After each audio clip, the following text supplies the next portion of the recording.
What's up, podcast world? Chad Belding back at you. Another episode of This Life Ain't For Everybody. I'm fired up for today's episode. I'm excited for y'all to hear what our guest today has to say. She is a true mentor, a true leader, a true voice in our outdoor world, in family life, in country living, in being a provider, living off the land, eating wild game, hunting, fishing. You wrap it all into one, and you have Miss Eva Shockey. Eva, thank you for being here. Hey, thanks for having me. How's everything going? Are you down in Carolina? We are. Yeah, we live right outside of Raleigh, North Carolina. It's gorgeous here. It's like 80 degrees and I don't know, somehow turned right into summer. Nice. I've been watching quite a bit of you. You were part of the new launch of the Traeger app, and you part of Team Traeger, and you seem to have a pretty good hold on the cuisine that you want to prepare for your family. I assume that a lot of it's wild game, but give me an idea and the listeners an idea of what you've really been throwing down with. I saw some chocolate chip cookies. What else are you doing on the Traeger today? Literally everything. We use our Traeger probably 5 days a week, and I have for years now. I think I got one maybe 4 years ago, and it's been an ongoing. We definitely cook a lot of our meat on it because my husband does not like to cook, and on the Traeger, he literally cannot ruin anything. So every single time we cook or grill out, he uses the Traeger and is like so impressed with himself, which I am totally fine with. And then plus right now, when everyone's home during this craziness, nice to not mess up the kitchen and have extra stuff to clean up. So we basically just been everything you can cook in an oven is going on the Traeger right now. There's just no ovens involved. What are some of your personal favorites that you've come across lately? My daughter loves to help me, and it's hard to let her help with meat just because it's raw, obviously, and she wants to like touch it and flick her fingers. So I've been cooking things that she can help with. So we've been making cookies and banana bread and all the stuff that just keeps us in good shape during this quarantine and helps us gain 20 pounds before it's over. So speaking of gaining 20 pounds, and I've heard that kind of consistently across the board with the quarantine and the corona, you have always been able to share your fitness and your training and that way of life as well. Talk to me a little bit about how important it is with your preparation, your mental preparation, and how are you a detailed person to where you have a notebook? Are you old school and you write it down? Is everything in your iPhone? Assuming you don't have a BlackBerry. I know you're from Canada. I don't know if they have iPhones up there yet, but how does Eva Shockey keep her day? Because I mean, like, you have so many titles, so many responsibilities. And then on top of that, you're a wife, a mother of two, you just built a new house. How important is organization, and how do you approach your day? If there's like a scale from 1 to 100, I'm like 110 and organized. There's no gray area. There's like, I've got notepads, everything. I've got like, these are daily with little check boxes. I use all kinds of different online platforms for organizing, like Slack and Asana, and I have a team. So we all work remote, especially, well, they're remote anyways, but right now we're all working from home. So everyone filters their information here and make sure that everything's sort of like ongoing and organized. I think I've always been organized, but the more busy I've gotten, the more I've realized I just cannot keep it together unless everything has a system. Otherwise I keep it in my head and I feel like my head's going to explode. So I live like that, but it's so funny because my husband is the polar opposite. Like, there couldn't be a less organized human. And we just don't understand each other. Like, we don't know how each other function met, because I mean, he just goes by the seat of his pants and everything works out. And I go by like the most organized thing ever, and it seems to work out too. So to each their own. But yeah, I have notes everywhere you look. There's notes in my phone, on my computer, on my desk. Just how I work. Are you bullheaded, or have you ever thought of maybe a personal assistant, or are you just not into that as far as like giving a lot of these tasks to keep you organized and to keep your maintenance going as far as your schedule goes and your travel? And obviously you're not traveling right now, but a lot of times you're traveling as well.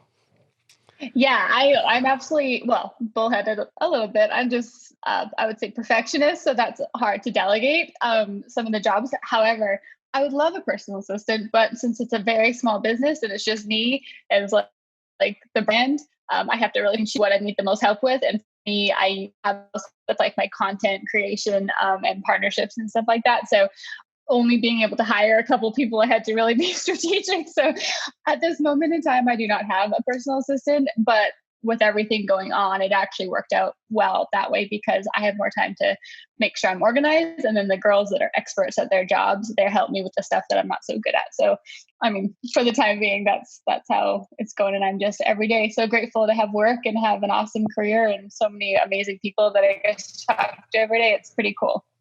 Yeah, I think it's a career that obviously you work very hard. You're very good at it. You're well suited for it. Your family, it's no secret that how successful your dad has been and how influential he has been in the outdoors and the messaging from any of his partners to NRA to SCI. Jim Shockey is a great ambassador, and you have become. And I wanted to touch on: is there pressure on Eva Shockey with the responsibility that you take on as this woman that is so influential to so many girls of so many different ages? I've seen your meet and greet lines. I've seen how people react to you. Girls want to read your book. They want it signed, and so do guys, but I'm specifically talking about young ladies. Is it ever a pressure? I know it's not a burden, but is it ever a pressure to have that responsibility to always be the voice of getting more people involved in the outdoors and having that mentorship quality that you have? I think it's a really, really incredible opportunity and responsibility to have. I'm glad that I was sort of, I don't know if groomed is the right word, but I was just used to it. I was used to being in public. I didn't just fall into it like some people do and they have no idea what to do or how to handle it. My dad has been in the public eye my whole life. We've had film crews around. I've traveled around to all the shows and like I've seen him do it for so many years.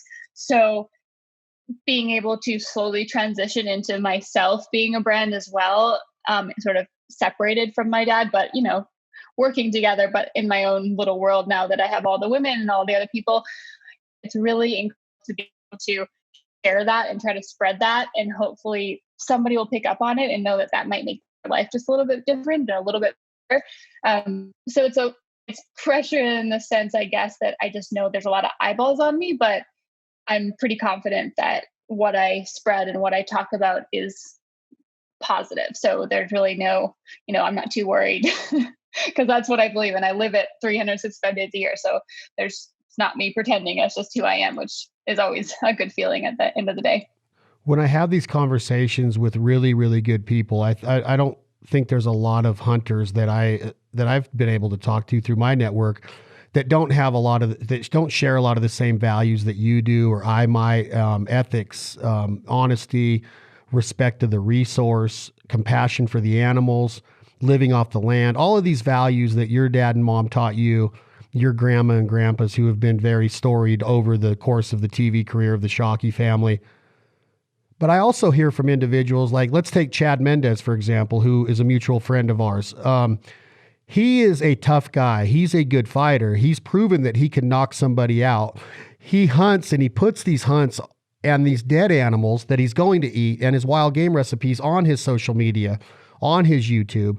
And even Chad Mendez, who could throttle somebody in the drop of a dime, still gets haters that will talk smack to him and degrade him and insult him. Does Eva Shockey get this with as good of a voice as you are, as well-maintained as you are, as ethical as you are, your family's reputation? Do you get hate mail? Do you get haters still with all the love you get?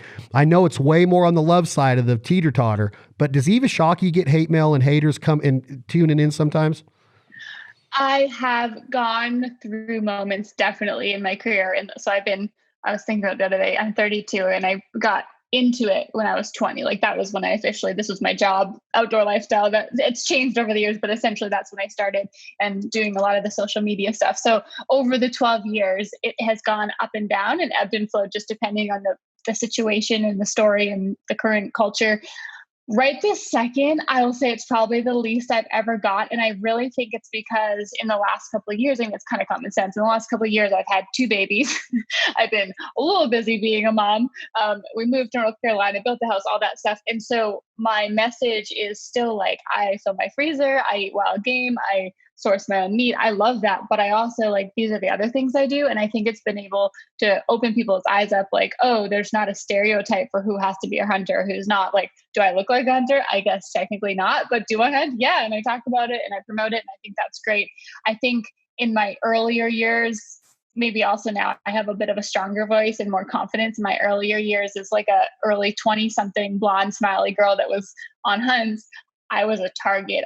I had a big following. My dad had a bigger following. I was this young girl that I think people that didn't like hunting thought that they could get at easier than maybe a middle-aged man. And gosh, I mean, it was crazy. It was crazy for a while. But again, that sort of back to your question of is there pressure? I just knew what I was spreading was such a good thing. I knew that girls needed a voice, and I knew that there were people out there that were so intimidated to try anything in the outdoors, fishing, hunting, camping, like just being part of it because they thought, oh, I don't know anything about it. I'm too scared to go try. And I was there being like, I don't know anything about it. And I'm out here doing it. So you guys can do it too. And that's still kind of how I feel. And if I wouldn't have taken that heat, someone else would have. So why not take it and, turn it into good? And I used it to fuel my message more than anything, because I've never been a big fan of being told what to do as far as like when you feel passionate about something, if someone's trying to trample on me, I've always probably turned the other direction and done it even more, which is good or bad. But in this situation, I think it kind of worked out. I've been called controversial on a subject. And if you don't want to talk about this, you can just tell me no. You have a lot of credibility as a ambassador and a voice in this space. And a lot of this is my opinion, but I think that the mass appeal would be Eva can hunt. Eva has been in the Yukon. Eva has set up camp. She's been on float planes. She's been in bush planes. She's been there, done that. Now, granted, your dad is in the game and he mentored you, and you said that you were kind of conditioned for it, which is fine. That means you had a mentor, which is a lot of the issue in our country that we take for granted of growing up in a hunting outdoor family. A lot of people don't. Mm-hmm. Does it ever bother Eva Shockey to see the credibility that social media gains a pretty girl or a guy with six-pack abs on an ad that might not necessarily have proven themselves in the field? They might not even know how to load that gun or shoot it. There has not been any credibility matched with the ability to gain likes, to gain followers, to gain the ability to create a revenue stream through social media ads and such.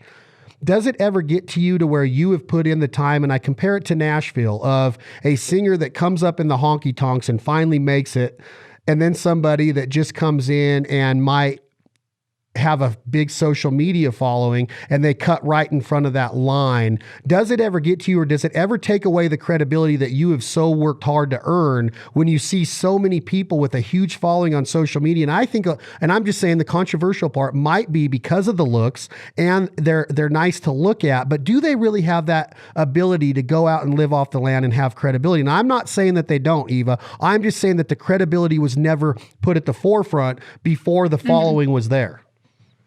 Yeah, I think that has never been something that I've concerned myself with. And here's why. Because, I came up because my dad had hunting shows. So I got a leg up right away. And that is something I've never tried to pretend didn't happen. I think the difference is that if you handle it the right way and do it the right way, like I said, I've been around for 10 years now. So there was a lot of people that came up when I came up that are not around anymore because they didn't handle it properly. They didn't make the right decisions. And that sort of still applies today. There's lots of people out there that have big followings. I think at the end of the day, if somebody that has a social media page inspires other people to get outside because they're good looking, holding a gun, I don't really care. That person's outside and they wouldn't have been otherwise. Maybe they don't like following my page because they don't have kids or they don't have family or they're not interested in the content I'm putting out, but they're interested in somebody else. And if that somebody else is inspiring them to go out and fill their freezer or do something like that we all really, at the end of the day, stand for, I don't really care. I think a lot of that stems from jealousy, which unfortunately, there's a lot of girls that I see on there and I'm like, they did the same honky tonk thing you're talking about. I'm like, I came up for years and they're like, boop. But at the end of the day, it's okay. There's enough room, I think, for everybody. There's enough space in the outdoors for different stances and for different positions from people to say, this is why I like the outdoors. I like the outdoors for me because I go with my family. Someone else might say, I like the outdoors because I wear my bikini and go hunting. And like, that's okay. And someone else might get more of a kick out of that. So I think there's time for everybody to be involved. And hopefully those people, if they make the right decisions and they the thing is, it's a business once you get involved with it like that. And you have to make smart choices, and you have to be loyal, and you have to respect brands and realize that this little industry of outdoor people is very small and you can burn bridges really easily. So I think just being smart and respectful goes a long way. And hopefully they'll turn it into something that's incredible. If they can turn it into something that provides for their family or for themselves and lets them live a lifestyle in the outdoors that they love, like, might not be my personal taste, but I think there's lots of different avenues you can go with that. I think there is. And I think that if you're hunting in a bikini and showing off your body, I think that first and foremost that the importance has to be placed on the respect of the resource. And that's where I was kind of going with my prior statement was, do we really have an understanding of the culture of the hunter when it's so massively produced now on social media? There's content everywhere. And is there really that credibility being earned to where you do respect that resource and conservation efforts, and you understand processing and butchering and the ethical way to take care of that meat to provide it for your family or for your friends in a bounty style table fare? I just look at it like a lot of it is put on, I'm cute, I got this kill, and that's it. And I'm just like, that's not the messaging that I see. But I understand your stance too, of like, as long as we're getting people in the outdoors, it's good. But we want those people to come into the space with the respect for that resource, so they do have longevity in it, right? Yeah, I think at the end of the day, I try to stay in my lane a little bit, just as far as it's not my job to say that person doesn't belong and this person does, and I'm better than like that. That's just who knows. I mean, people, I think maybe why I feel this way is that people over the years absolutely have said, like, Eva's just there because of her dad. And heck yeah, I'm here because of my dad. We have a family business. I've been involved with it for pretty much my whole life. So I understand that and I respect that. But I think it's our job. Like, I can't look at these other people and say, you're not doing a good job. I can say, I need to do a better job, and you need to do a better job. And Traeger and Mountain Ops and all these other companies that are so incredible. Like, it's our job. Why not just do a better job at spreading the message rather than pull down people that you think aren't doing a great job? Like, it's just, I don't think that's ever a way to make the world or an industry do better, is pointing fingers at everyone. Just point them at yourself and say, like, why don't I work harder? And why don't I start a new blog? Or why don't I start new posts or weekly live stories and teach people, like, and I can't say I'm doing that personally right now either. But if that's something that bothers me, then I try to find, if it's bothering me, what can I do to change that other than pointing fingers at somebody else? So with your optimistic outlook on everything in life, you're very positive. You're a very positive influence. Does Eva Shockey experience downtimes? Do you get hurt? Do you get emotional when you see maybe your dad getting attacked for his political views? Or have you guys just learned that it is what it is? It's going to come with the territory. And we have to just keep doing what you're doing, of spreading the good word and always staying optimistic with our focus in our lane and focus forward, and not really relishing on any of the negativity that can come out of it? Or does Eva Shockey go through periods to where she does get down and she needs a pick me up once in a while? I think having a really strong support system is super helpful. I mean, couldn't be more grateful, obviously, for my dad, not necessarily for the fact of what the family business he started, but just having him there as a bounce ideas off. And if I have things going on with work, like, he is my number one business person that I can talk to. I think because he gets it. It's such a strange business. I can't really go to some mentor that's out in some other industry because they just wouldn't. The outdoor industry is like a very unique situation. It's hard. I think before I was married, when I was getting hate stuff about what I was doing, I honestly didn't really think that hard about it. But once I got married, which, I mean, my husband's like Chad Mendes. He was a professional hockey player, like fighting and being tough. But when people comment about him, that gets me like kind of riled up, which, like, I don't know, what am I supposed to do? Nothing. Obviously, he could take care of himself. But yeah, I think it's just human nature to feel a little bit defensive when it's about someone you care about. But for the most part, I think we're all fairly level-headed. My dad, myself, and my husband have all been in public enough to know that people just, no matter what you do, you are not going to win. And that's at the end of the day. And I say, if everything crumbled down tomorrow, and honestly, with today's climate, it literally could crumble down tomorrow, I just try to feel like, would I feel like I did the best job I could do? And like, what else, what else are you going to do? You support people that you support and you feel strongly about, and do your best, and just hope that the world does not come crumbling down right in front of you. What about politically? When you see your dad stepping out of the hunting realm and talking direct politics and his support for, he's a Canadian and everybody knows that, and he supports Donald Trump as president. He is personal friends with Donald Trump Jr.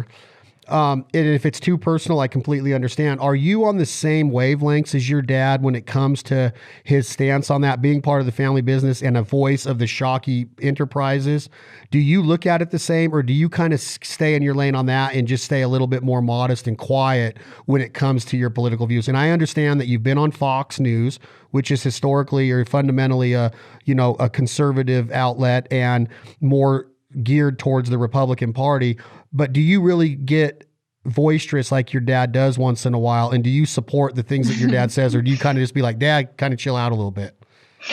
I definitely don't tell him to chill out, because that is his platform and his brand, and he's worked his whole life to be able to have a voice. And I think he feels very strongly at this stage of his career, like, if not now, then when? Like, this is how I feel. If I can change, if I can influence people to see the other side of it, because obviously a lot of stuff is one-sided sometimes, and that is his platform, and he's worked so hard to get there to be able to do that. Personally, I'm not super politically inclined to voice that. I mean, I'm Canadian living in the States. I'm on a federal advisory committee for the Secretary of Interior, and I sit on a board in Washington, and we advise the Secretary on ways that he could better conservation and recruitment and retention of hunters and outdoorsmen. So like things like that, I support more causes, and I'm more vocal about the causes and what we can do to help those things. As far as political parties, that's never going to be a situation that I'm going to find myself in. It's not something I'm super well versed in, and it's not something I'm super interested in, other than just supporting the things that I'm passionate about. Is it your passion that carries you through when you take on the responsibility of going on to a national outlet like Fox News, Fox and Friends, Fox in the Morning? You see Eva Shockey on there talking about the lifestyle and the culture. Is this well prepared and well scripted by you, or can you walk into that studio, get hair and makeup done, or does Eva Shockey show up in hair and makeup and you're ready to go and you just sit down in that chair and boom, you've been conditioned for 32 years. I've been in backpacks in the Yukon watching moose on a mountainside and doll sheep. I'm ready to talk about whatever you throw at me. Or do you have to study, get some logistical research going? Do you have to do a forensic audit on the subject matter that you're going to speak about? Or are you just up there winging it and you come across like, man, that girl is so well read? The times that I have been on those national outlets, it's been about topics that I'm so close to that I go in, I definitely got prepped on like what they could ask you if there was something controversial going on in the media, if they were to drag that in that had nothing to do with the topic, like that kind of thing. I definitely just make sure I have it in my head of how to just reflect those things. But as far as the actual topics, they've been about bear hunting and conservation. If they were to start asking about things that I have no experience in, then yeah, I would sit there being like, tongue-tied. But for the most part, every time I've ever been on there, it was just about getting people outdoors. It was about conservation. It was about experiences I've been through. Nothing that you could stump me on, because that's how I felt. And if anything, I was just fired up tenfold because I was able to voice it on a platform like Fox that had never really, at that point, to my knowledge, had anyone in my position on there to talk about that kind of thing. And it was just a huge honor, and also a very big responsibility to make sure that I was standing up for people out there, that I was the voice that they just randomly happened to choose at that moment. I was the voice for so many people that love the outdoors and are passionate. And if I messed it up, I was messing it up for all the people that were waiting for whatever I was going to say. So I think I was nervous, but yeah, the topics were something I've grown up with. I've lived my entire life. So if I'm a co-host on the Fox network that morning and I look at Eva Shockey and say, Eva, I've heard it thrown around by a lot of people that kill animals. They call themselves hunters and gatherers. But I also hear these hunters tell me, Eva, that that hunters are the world's greatest conservationists. Eva, is that a fair statement? And can you give me some validity of why hunters continuously spew that out of their mouths, that there's no conservationist like a hunter? And do you agree with that, Eva? And if so, why? Yeah, I mean, those aren't necessarily the type of questions that they ask on there, but yeah, that is like everybody else. I mean, saying that hunters are the number one biggest conservation group in the planet is true. We raise more money for conservation than anyone through all the tags and the licenses and the ammo taxes and all that. Like the Robertson Act, I mean, alone has caused so many positive differences in the world and populations of animals and things like that. If I was going into an interview, I mean, right off the top of my head, I don't even know the exact stats, like figures, which really at the end of the day doesn't matter because no one really wants to listen to numbers. I think just knowing that, thinking that hunters just kill and don't have any remorse and hunters don't like animals, I think that's the topic that gets me fired up more than anything else, because if anything, it's the complete opposite. And can you imagine the planet without hunters right now, and where so many, I mean, elk and duck and deer populations would be sitting without us there to support it at the front lines, like since the beginning of time. But we also kill them and we take them out of the ecosystem. Isn't that bad?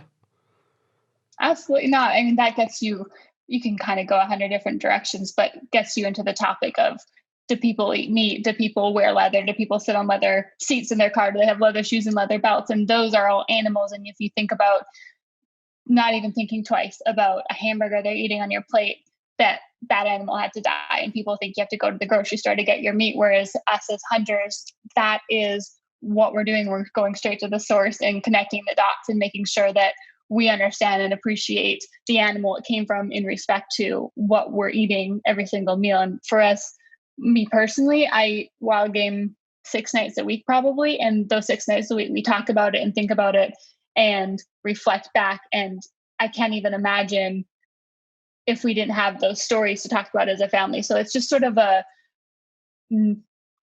big circular thing, 365 days a year, even though the hunt only lasts a little bit of time. The lifestyle of hunter and outdoorsman and conservationist and spending time as a family and unplugging, I mean, that's an ongoing annual thing that I've done my whole life. And I know a lot of other hunters are in the same boat.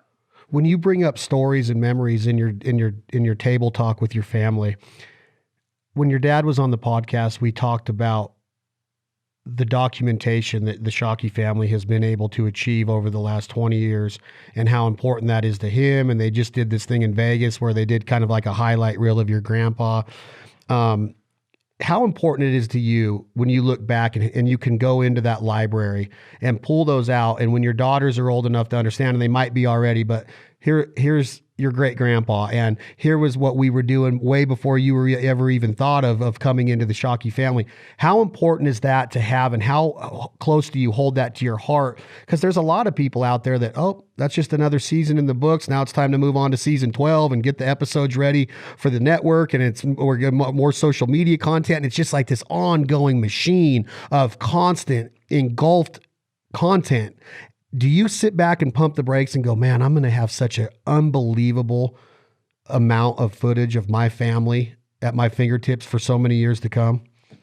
100,000%. That might be one of my favorite things that has come from all of this. And again, if tomorrow, if everything crumbles, we've got personal home videos that everyone else treats as a TV show, but literally what you're saying to me, they're my home videos and my family and memories that I would never have otherwise. And my grandfathers, I was very, very close to them.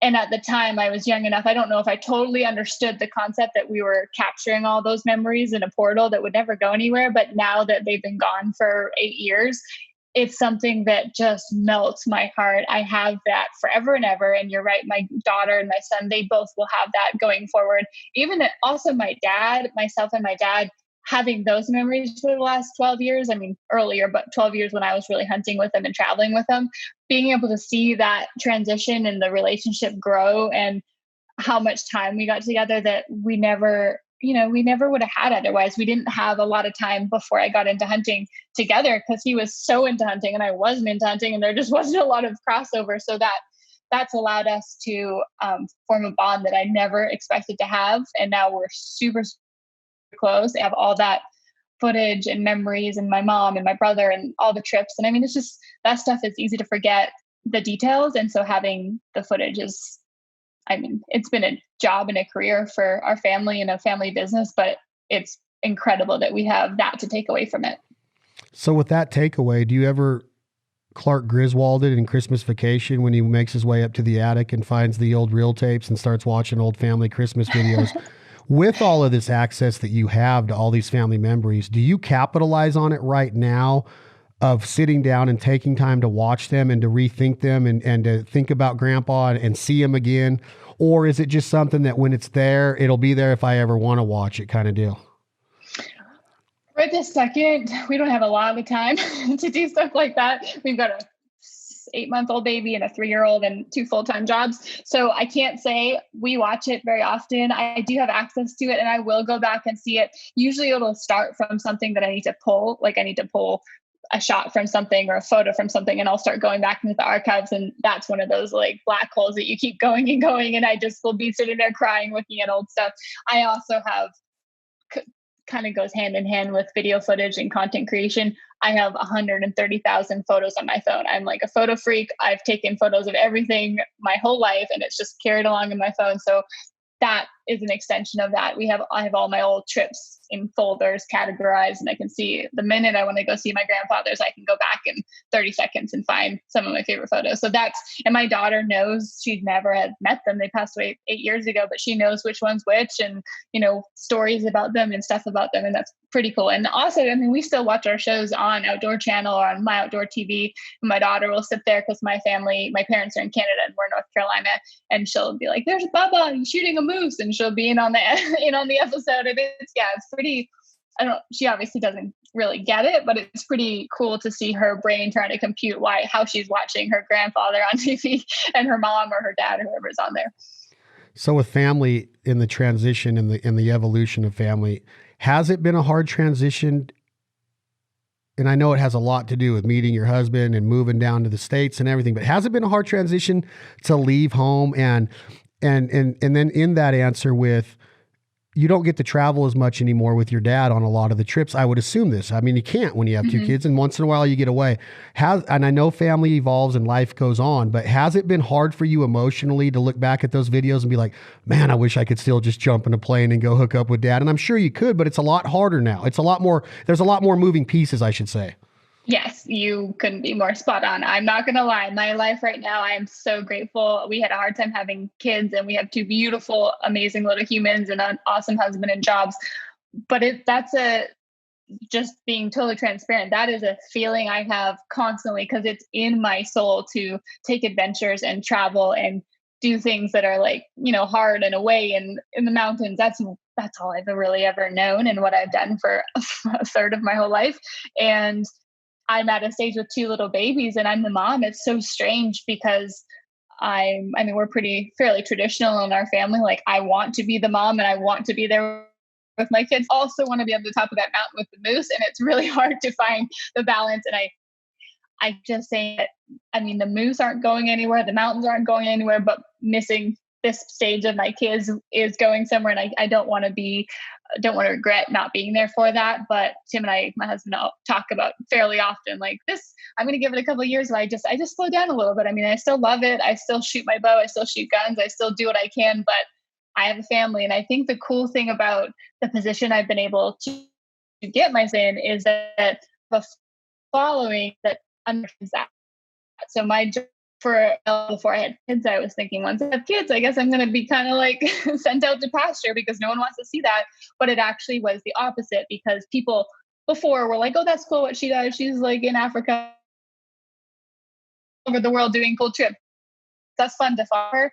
But once I had the kids, they were like, oh, we actually can grab onto something there. We have something to relate to. We have kids. We're tired. We're trying to go shooting our bows during nap time. We're trying to make food for our family. So it's been interesting to see the transition of, yes, I would love to be on the mountain, but not being on the mountain all the time has made people understand me better and I understand other people better. And it's made me appreciate being on the mountain a lot more. So when I do get a chance to go, I am like, hallelujah. Thank you, God. This is the best day of my life. And you see that in your content when you do get to go on that trip and you see like the suitcases have expanded to this many now and you have a Oh my stroller gosh. and it's like, it's a totally different mindset and you're ultra organized, but you're just like, what am I forgetting? Did I pack my broadheads? Right. Is my license up to date? Am I going to get across the border? Did I forget my passport? Like all of this stuff. And there's just so much going on. What about when you were growing up and you watched your mom with your dad going to these like the most whacked out destinations in the world for a hunter to be in, like places to where I would never even consider going. I think Arkansas is a destination for my duck hunting, right? Your dad is in crazy spots. And I'd had this conversation with your dad, Jim, but I just told you your dad's name in case you missed that, in case you forgot his name is Jim. Got it? Yep. I had a Noted. conversation with your dad, Eva, and I asked him, I said, being away, I remember a quote by Jim Shockey, and he couldn't remember where he said it, but your dad at one time said, the road is lonely. What about the other side of it when your dad would leave your mom and as in love as they are, and they always have been? Was it a worry? Did she worry like just nonstop? Like, haven't heard from your dad. Is he on a mountain? Was there a lot of worry there, or was there always just a trust trust the process, and love would bring us back together? As far as, because your dad's not a normal hunter. He doesn't hunt in normal. He's just not going in a tree stand or getting in a box blind in Saskatchewan or a tree stand in Illinois. He's doing some really rogue stuff. So how much of a worry and a burden was that on your mom, you think? I never really noticed it. I think it took me a long time to even realize it was weird or different than most people. It took me into my 20s to be like, wait a minute, this is a sort of a strange family dynamic, but I never understood that. They are the happiest couple I've ever met. My mom is just a saint, like an absolute saint. And I think at the end of the day, she has complete trust for my dad as a person, but also knows that my dad's personality and his passionate soul about the outdoors and hunting, there's no way she ever could have in a million years tried to not want him to go do whatever it is he was passionate about doing. So I think that gave her peace in knowing like, this is his choice here. He's got this handled. He can't be doing anything else. This is what he was born to do, what God put him on this planet to go do with his life. And I think, like you said, you just kind of trust the process and you know that that's where he's meant to be. And he is the most, he's so smart. He's organized, he's deliberate, he's careful, he's cautious. As much as you can be when you're in Tajikistan or wherever you would be. And he called my mom every single day that he was on a trip from a satellite phone, no matter where he was. Every night before he'd go to bed, he'd call her. And I just remember being like, that is crazy. But I guess if you have a relationship like that where one person is on the road so much, you just need to have that touch point. So he would call her every day. And they're just so happy and they loved it. And it was a pretty cool way to experience. And if anything, that's what I'm more like my dad in that sense. I just like being gone and traveling and adventures, but then I'm also the mom. So I'm kind of the combination of the two of them. He was the dad, so he left and my mom didn't want to leave. So she was a stay-at-home mom. I'm like, I want to be a stay-at-home mom, but I want to be the dad traveling on the mountains. And I kind of just want to do all the things. And I guess there's a time and a place for everything. But won't Brant, your husband, be the saint like you just said your mom was? And when the kids, I have a daughter, and for the first few years it was mommy, mommy, mommy, but now dad and daughter are tight. So like we're attached at the hip, right? She's hunting. She's blown a duck call. She shot her first duck on the youth hunt in February. She's eating wild game every day. She's learning how to cook. We're going with the quarantine. We're doing a lot of physical education, a lot of home ec stuff, cooking and butchering and processing and exercising. Isn't Eva going to get that? Isn't that feeling going to come over you where I got to go? And then is he going to be the same? Be like, don't worry, I got the girls. You go to Tajikistan and get your sheep done and we'll be here waiting for you. See how hard that would be? Like your dad is leaving you and your brother, your mom, who he is engulfed with. He told me the story of how he hunted her down in the ballet studio, which is, I don't know if you listen to the podcast, but the story's awesome. And yeah, it is awesome. So anyway, I think that, would it, do you think it would ever get there to where you're going to have to say, hey kids, I'm going to go on a month long road trip right now? Could you do that like your dad was able to with the support, assuming that your husband's going to support that? Well, the stay at home is not for him. The 24/7 with kids everywhere, and snacks and crackers everywhere, not his thing. Loves his kids to death, and kind of like you, him and my daughter are tight, which actually drives me crazy because they are so close. And so I'm usually with the baby because I mean, I'm the mom and just happen to be with the baby. So he goes with my daughter, Lenny, who's 3, and they go and, do more of the outdoorsy stuff. But I'm like trying to get dinner ready and all this. And she thinks that he's the one that's like the one that's going to take her hunting. I'm like, no, no, no, no. I gave all that up for you. Yeah. Come on, girl. So we're working out the details. At this stage, I have no interest in going for a month. What I would love to do, which is Tim and I have talked about a lot. We want to bring our family. I grew up traveling with my family. It wasn't, my dad went on trips and absolutely more so as we got older, like into high school when you're so busy with school, you can't really travel a ton. So that's when he started traveling on those big trips. Early years, my only memories are going on family trips and not like fancy resort trips, but like a cabin in the woods or a trailer that we drive to Mexico to like stuff like that. And that's what Tim and I would love to do if we get the opportunity, because we want to bring our kids along and teach them all the stuff that we love. And I really don't have, I'd love a week here or there. Like I'd love to go to the Yukon, and that's not really something to bring a 3-year-old to at this stage, but I would love in the big picture just to do a little bit more adventure seeking. now that we have the 2 babies Earthside, so my son is 8 months. So like in the next, year, 2 years, hopefully we'll have a little bit more freedom to bring everybody, get a trailer and hitch it up and just go. All right. Some Eva Shockey questions, just so the audience knows what kind of girl you really are. You get some downtime. The kids are taking a nap. It's workout time. You got your headphones on. What's the music, or what's the specific song playing? Oh, I do mostly on the Peloton. I listen to country all the time, but I'm not gonna lie. When I work out, it's like hip hop. It's gotta get me riled up. And usually, I mean, Peloton, you can choose different rides based on different music. So I'll listen to like R&B or hip hop or anything that is high intensity. Eva Shockey listens to rap music. Mm-hmm. Gangster rap, or like the clean version. Well, it depends if my kids are around. Okay. Eva Shockey goes for a snack in the middle of the day. Are you a cheat meal girl? Do you ever cheat when nobody's looking? Do you think that balance is everything in nutrition and diet? I know you're part of a mutual partner of ours as well, Mountain Ops. You drink the greens, you do the kale, you do a lot of the things that we do, but are you a cookie monster? Are you an ice cream freak? What is your snack of choice, and what is your cheat meal of choice?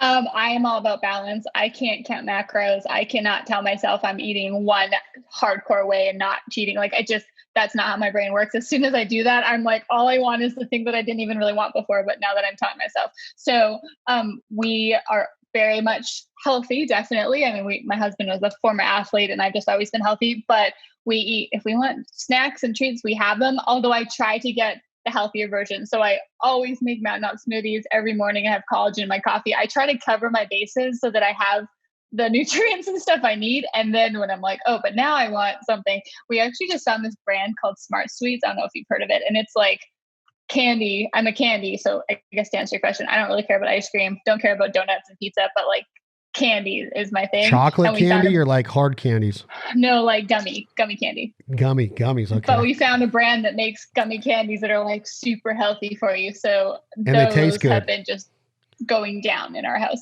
Yeah, they taste really good. I know, crazy, right? Okay, with as close as Jim Shockey and his daughter Eva are, no secret, you can see it. You guys have awesome banter. You have an unbelievable, just a love for each other. You're a daddy's girl in a lot of ways, according to the TV show. Tell us about the first time, the physical meeting of your dad. Did he pull your husband's shirt over his head and beat him up hockey style? Did he challenge him in an ice skating match? Did he challenge him in a shooting the puck off? Or did he challenge him in swimming, because your dad is known as a great swimmer? What did he challenge him in, or how was it? Are they competitive with each other, or was your dad so accepting from the beginning? Oh my gosh, they are so competitive. I'm trying to think. I actually don't recall the first time they met, but when we got engaged, there's a couple instances. They're so competitive. My dad was a former athlete, and then Tim was a more recent former athlete. So my dad thinks he's still like just as competitive, and he's like mentally competitive, but Tim is, I mean, he's 36 now. So he's like, was in his peak in his athletic years a couple of years ago. So my dad tries to beat him at everything, but honestly, swimming, he could beat him, but they've never swam against each other. But Tim, my dad loves golfing, and so that's kind of his thing. But Tim was a hockey player, so he's so good at golf. So he beats my dad in golf so bad, and every single time my dad just like talks him the whole round. And also my dad acts tough, but he's like such a big teddy bear. When Tim was proposing to me, my dad thought he knew it was coming. So he had in his mind, he told us later, he was going to just be like, lay down the law. Here's the things, this. Tim started asking and my dad started crying, which he does not admit. He says he didn't, but Tim's like, no, he absolutely had tears in his eyes. So that's who my dad is. I mean, he loves to compete, but at the end of the day, it's usually for fun, especially with someone like Tim that I think deep down he knows it's going to be real tough to beat him. So with your upbringing and your livelihood, you're around a lot of guys. It's kind of guys camp a lot of the time, right? You're growing up, you're around your dad's guides, you're at shows. It's probably really mellow. And then once you start getting this voice, more girls, you're getting more girls involved in the outdoors. But with you being into your maybe mid-20s when you meet your husband, what did he have that was so special that lands Eva Shockey? How does he even get a first date? How does he even have the guts to act for a first date when the man with the 6'4" man with the black cowboy hat's lurking over her? How does this all come about? I think being around my dad for so long, I mean, my standards were like through the roof. There was just no messing around. There was no question that I had to find someone that was going to be, I mean, most people like their dad. I don't think I did it on purpose. It's just, I'm like, my dad's this incredible, amazing human being. And there's just no one else that I'm going to settle for until I find someone like that. And Tim, he is just, I don't even know. He's like, my dad's like, God literally created Tim for you. Like there was no question that me and Tim were meant to meet. We met on a fluke weekend in Raleigh. I was there last minute for a work trip. I wasn't supposed to be there. He was there playing hockey and he came to the show I was at and we met for a minute. I don't even know how to put into words. He's just awesome. Everyone falls in love with him. He's like quiet and calm. And as my parents say, he knows when to keep me in line. Like he's easygoing, but not a pushover, which is what I need. You got to stand up to me, but you have to probably not compete with how much I talk.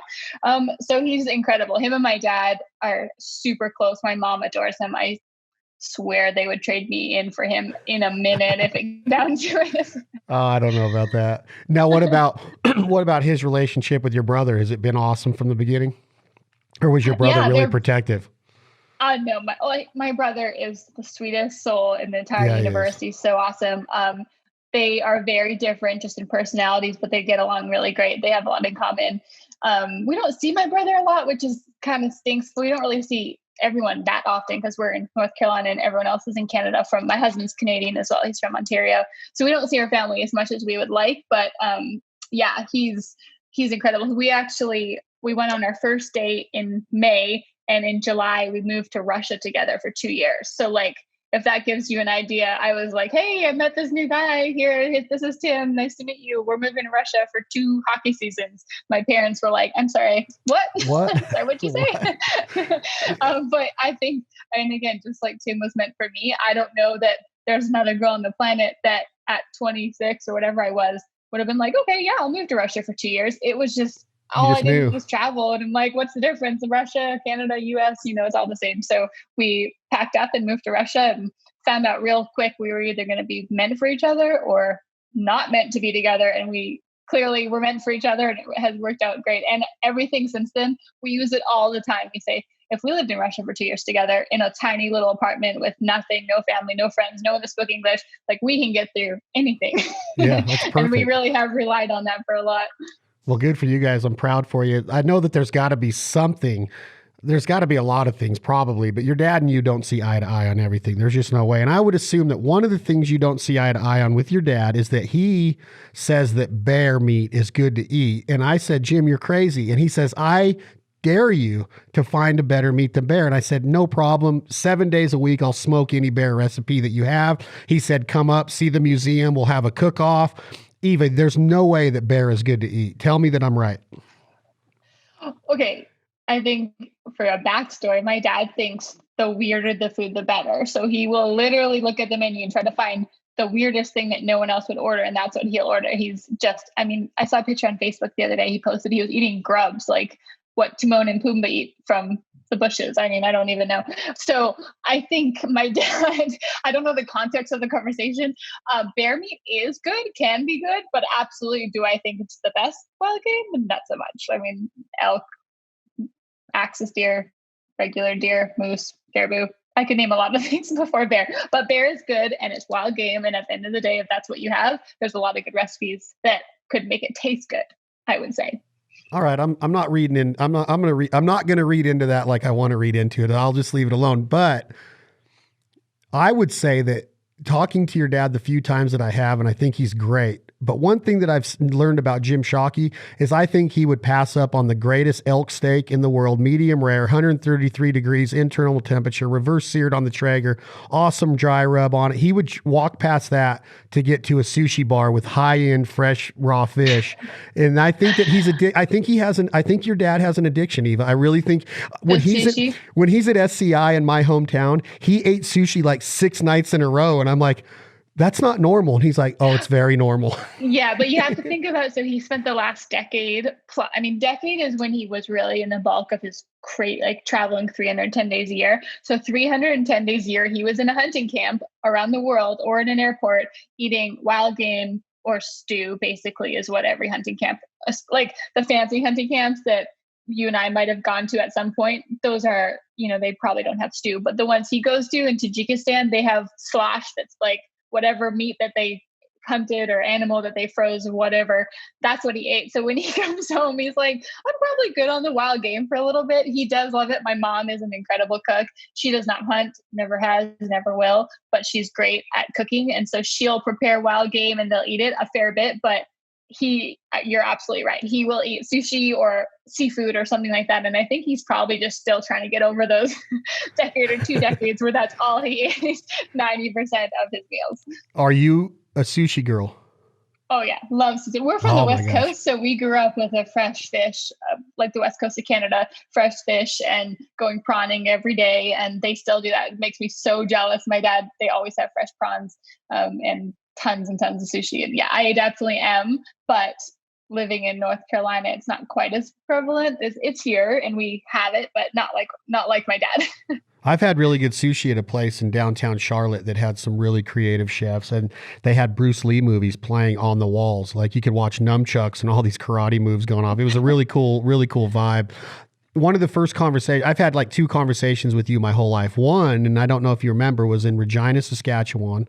We were at a Cabela's grand opening, and you and I and Matt Hughes and a couple other folks went to a UFC fight that night after the ribbon cutting and the grand opening of the Cabela's and your appearance. Do you remember the Matt Hughes conversation we had that night about fighting and any of that stuff? Do you remember that night at all? See, isn't it crazy? Like you go so many places and you have so many conversations. I remember seeing you and talking to you, but I don't remember this situation at all. Yeah. So we had a really cool conversation that night about Matt Hughes, it was like gorilla strength that he had, like farm boy strength, and how he was like telling the people on the screen, just pick him up and slam him the way that Matt, I didn't think that you would remember. The last question that I'm going to ask you is, a 12-year-old, no, I'm going to say my daughter, 9 years old, Alyssa Riley. She's eaten up. She loves swimming. She loves outdoors. She loves lakes. She loves backpacking. She loves hikes. She loves hunting.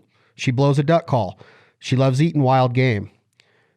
If that girl doesn't have the mentor like she's growing up with, and you see that look in their eyes, what do you tell somebody, knowing what you know now? How do you tell that girl what? And you don't have to be elaborate on it, but what's the first couple steps that somebody can take of getting infatuated with the outdoors? Obviously, I think the easiest way, like you're saying, is to have anybody to show you the ropes, to physically be there and to hold your hand metaphorically or actually and bring you out and say, this is what we do. This is why I love it. This is, you sit here and you look for this kind of thing and you watch for that and you enjoy the elements of nature. That to me is how I grew up. That's how a lot of people can learn it. If there's nobody, the thing is, it doesn't have to be every single day. It doesn't have to be your immediate family or your father or your mother or your sibling. It can be a neighbor or an uncle or an aunt or just someone that has done it. I think that's the best way to really see the passion through somebody else. And that's how I got it. I was like, this guy, my dad is obsessed with this stuff. What is it about this that he loves? And seeing his passion is what sparked my passion. if you have no one like that, and obviously there's a lot of people out there that are in that situation, I mean, honestly, I aim them towards places like go to Cabela's, go to Bass Pro, not so much because you don't have to just go and buy stuff. You go and see the animals. You go talk to the outfitters that are behind the gun counter or in the bow range. You ask them to let you shoot a bow and see what it's like. You ask them to teach you. I mean, they're there for that. That's something that I love. I send people there all the time. If you can find a local, I mean, a 9-year-old, you'd obviously need some kind of parent or somebody to bring you, but a local chapter of something like a conservation chapter, SCI, Ducks Unlimited, any of those things where there's like-minded people there. I think once you get your foot in the door with any of those places, people are just going to welcome you. That's just how we are. That's how people in the outdoor industry, we all want more people to enjoy it and love it and respect it. And then at the end of the day, if you have social media or access to it, there's a lot of bad, I guess you could say, and it's a little bit scary. So maybe that person also needs a parent to just monitor who they're looking at or whatever the rule is in their family. But there's a lot of really good spokespeople. I take that. I would hope that every single day a 9-year-old could log onto my page and their parent wouldn't have to think twice that whatever I'm talking about is appropriate and motivational, and they can go to my blog and read up on certain articles or see photos or see that I'm doing it and I'm a girl and I love all those other things too, but I love the outdoors. But there's a lot of other incredible, inspiring people and brands. I mean, Mountain Ops, for example, Rihanna Carey, like so many people that are just doing such incredible things that are showing girls like that you can grow up and do this stuff. And it's awesome. And it's a lifestyle and it's a career and you can pay your bills and you can live it every single day with a little passion that you think you have right now at 9 years old. It can grow and develop. So there's a lot of ways. I mean, I love to reach out and just hug all those girls and bring all of them. And my favorite thing is doing events and appearances and meeting girls. If I could do one and have like the rule of you have to be a girl under the age of like 16, I would just be in heaven, because that's my jam, seeing girls like that and being able to hopefully say something to them that they'll remember. I mean, it's 2 minutes of my time and it's something that I've often had them come back and say, you told me this when I was 9 and here's a picture of us and I lived by that and I did this, this, and this. And it's the greatest seeing them take that passion and run with it. You're awesome, Eva Shockey. You're one of a kind. I'm proud to have you as an ambassador and a voice for my daughter. I know a lot of fathers would say the same thing. A lot of mothers would say the same thing. Your mom and dad did an unbelievable job of raising you. You have an unbelievable outlook. You're well-spoken. And I take pride in being able to sit down and ask you a few questions. I hope we can do it again. I'm going to hit you up to send my daughter a signed book, because I would love to have that in her collection in her room. And I wish you the best of luck. And I can't wait to schedule another one of these, maybe around hunting season, to see what you and the old man, your husband, are laying down. And absolutely. I'm going to text your dad today and tell him that I got Eva to agree with me that bear meat sucks. And that's how we're going to end this conversation. I'm just kidding, Eva. I am going to text your dad to say that and tell him that we had a heck of a time and that I truly enjoyed his daughter. So thank you very much for being who you are. Keep doing it and stay safe right now. And when this quarantine's over, I will look forward to seeing you in Salt Lake City at the next Traeger event.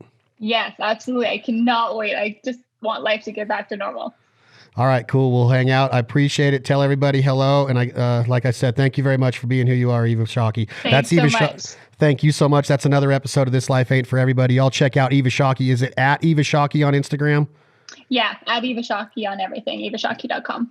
Tell your daughters and sons to follow her page. Learn how to cook wild game, get family engulfed, enriched, live the culture.